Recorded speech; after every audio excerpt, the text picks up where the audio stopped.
hell. It's Base Trade TV. I love our viewers. I love our chatters. Thank you guys for joining us for DreamHack and making this awesome.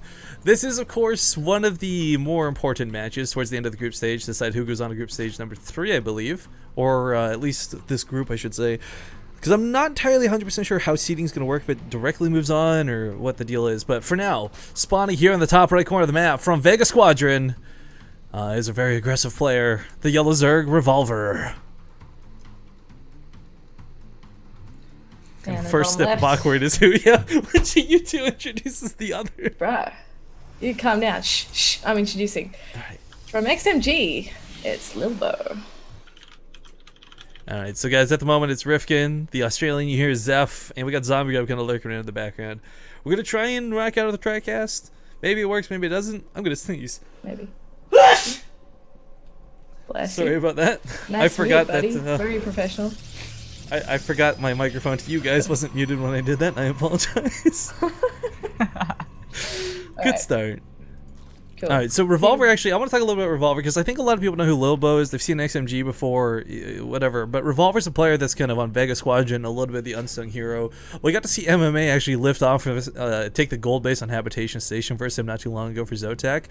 But he's a really aggressive player, and there's a lot of pros who kind of complain he's either BM or he's cheesy. But the reality is, if you're hard to deal with because you're cheesy, and you win because of this, you're going to succeed in tournaments like this. It's not about honor at this stage for DreamHack. You want to get to stage 3 and you want a chance to legitimately compete for the for the prize, to be first place, to be a DreamHack winner. Yeah, I don't know.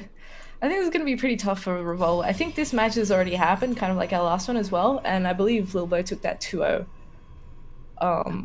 So Got it. It's round 4. yeah, it's going to be tricky, but I mean, I guess we'll see what happens. It's overgrowth. You can get some pretty long games on this map, actually. But the bases are kind of far out there for the Protoss.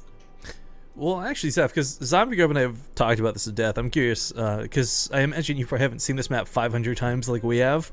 What do you think about the thirds on this? Because they are kind of, I don't know, both ridiculous. Yeah, well, I mean, from a Zerg point of view, it's not so bad once you've got that creep out there. I mean, it's a little bit annoying, but personally, so far, laddering with this, I mean, I only just unvetoed it because I kind of assumed it would be a terrible map.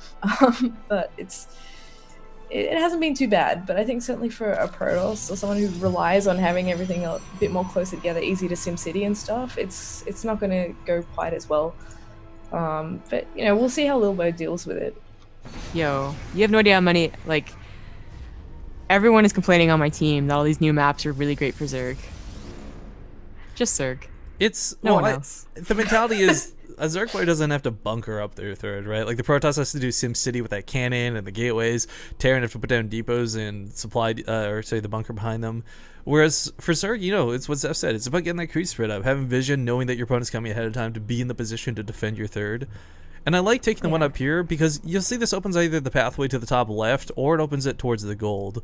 Whereas if you take the pocket base on the right side, it's just kind of, I don't know, awkward in there. Yeah, well, that's also expanding towards your opponent, which is really bad, especially for the Zerg. But one other thing I really like about this map from the Zerg perspective is that Overlord that can sit next to the natural, because you can kind of swing from the natural and to the third a little bit and just keep tabs on both bases, provided he doesn't kill it, of course. But I don't think you can actually see the wall there, so he doesn't see the Stargate.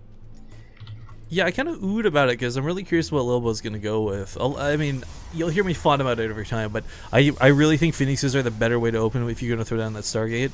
With good control, they can get a lot more damage done than, say, a single Oracle can in the health span of, like, one energy bar. And it's kind of funny because what was it? Wasn't it Cloud? Was it Cloud Kingdom? Cloud Kingdom was like that one scumbag map that had the, or am I thinking Daybreak, that had that perfect Overlord spot outside the natural. Like it's been a while since we've had one of these, is what I'm trying to say. Yeah, I think it was actually Daybreak. It has like the little box or something where it sits. Yeah, it was one of those. It's been a long time, but it's just interesting. Oracle is going to be coming out of Lilbow, but he is going to follow it up with the Phoenixes. So if this can work out, again, the Oracle can kill a queen, which is kind of nice to see. And as a Zerg player, if this was like versus Zerg or versus Terran, you may see additional queens out, but it's usually pretty much just one per hatchery. But we do have Paranoia Sport Crawlers coming down, and this is going to work out nicely. Yeah, Whoa. it's gonna be really well prepared. He's getting +1 air weapons as well, so he's really gonna go into Oh damn. Yeah. a lot of Stargate units. So yeah, that's gonna be interesting to see how this plays out. Now these guys did play before, and it was a 2-0 in Lilbow's favor. So he might have like Revolver's number as well, as far as like why he's opening like he is. Yeah, I actually quite like the sky toss idea on this map. I mean, we did just talk about how the third's kind of an awkward to defend. I feel like sky toss makes it kind of easier because you can just cut across wherever to get to the defense. And certainly once you start snowballing all those Phoenixes and Void Rays and whatever else you have in that composition. Yeah, like why go around the terrain if you can just go over it? Yeah. Although, you know, you may still change it up. I mean, I've seen some mass Phoenix builds where, yeah, you drop the Robo afterwards, you can go into Colossi, and it's just flying death, basically, because the Phoenixes have such crazy map control. They can always do damage. There's always something to pick off. And so kind of get stuck in their own base. They can't really do much about it. And it's kind of hard to get yourself regrouped and kind of get your thoughts together and go, okay, I'm just going to go and attack him because you're so worried about these Phoenixes that are constantly flying over you. So this is what's kind of weird to follow this up, right? Like, with all the Phoenixes coming out and the air weapons being invested in like this, the first couple Hydralisk rounds, they have to stay around the Spore Crawlers. They can't come out. 4, 3, 5 Hydralisks, they will die to the Phoenixes. But right now, Lilbow's already setting up for round 2. Like, he's getting the Robot. We'll see the Colossus Bay followed up in a moment. Or, sorry, Robo Bay follow up in a moment. Yeah, there we go. So he knows Hydralisk will be the response to this. I still find it a little bit odd that he went for those air weapon upgrades, because the reality is these Phoenixes, they're going to kill the Hydralisk in one Graviton Beam lift, regardless of level 1 versus level 2 upgrades. Versus level none, even. Yeah, I bet Revolver's completely oblivious to the fact that there's +1 in those as well. Like, you just don't expect it. And yep, there we go, exactly what you said. Already picking off a couple of those. I mean, the bonus damage versus light is just fantastic. You can't really do much about it. If Hydralisk is in the air and there's 4 Phoenixes nearby, it's going to get essentially one shot. The Void Ray follow-up I do find a little bit interesting. I guess really trying to over-predict his opponent going for Corruptors. I think he's just trying to go for the ultimate endgame composition. You know, he's also getting Colossus, and a second Stargate. So Colossus, yeah. Void Ray, terrifying. Moving towards that third base as well, getting that SimCity up. And there's, I don't know, I don't really see Revolver moving out anytime soon. He's actually getting the Hydra speed though, and pumping out just nothing but units. I'm pretty surprised to see that there's no macro hatch just yet from him, but yeah, he's just going straight units, so it looks like he wants to gear up for a big attack on that third base. Otherwise he should be looking towards that fourth. Well, the thing that's so disgusting about this is Void Rays in large enough number can deal with the Hydralisks. Both of them have incredibly rapid attack speeds, but I kind of like, I wish we've seen players like Monty in the past go for like 13 plus Phoenixes, like that absurd number where you're not only going to kill a bunch, but you'll crowd control the stuff you don't pick up.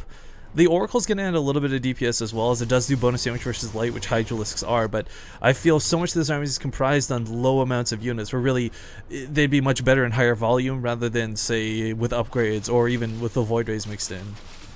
Wow.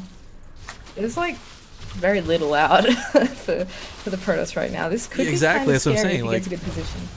Like, he's got weapon upgrades, he's got a Colossus, like he's got the right units, but just not enough of them is what makes this so scary. Well, that Revelation reveals was coming from quite a distance away, and that's why it's called Revelation. No one already figured that out. Colossus getting sniped right away. Ooh, that doesn't just hurt. That's not just like a bad pickup. That's almost game-endingly devastating. He needs that Colossus to deal with the Hydralisk. Extended Thermal Lance still isn't completed, and he's trying to force a fight. This is not going to go well for Lilbow if he's too reckless with this. Not at all. Revolver can actually target down that Colossi, get rid of that damage, and everything else is just going to absolutely melt to this dude. Mothership Core goes down, Void Rays are going down, Phoenixes, where were they? They should have been here ages ago, not across the map. And he lifts them all up instead of killing them, so he can't do any damage. GG is going to be called. Revolver will take game number 1. And which of these two did you say took the first time they fought? Lilbow was 2-0. Like, yeah, Revolver just was like, nah, bro. No, alright, well, turns this around.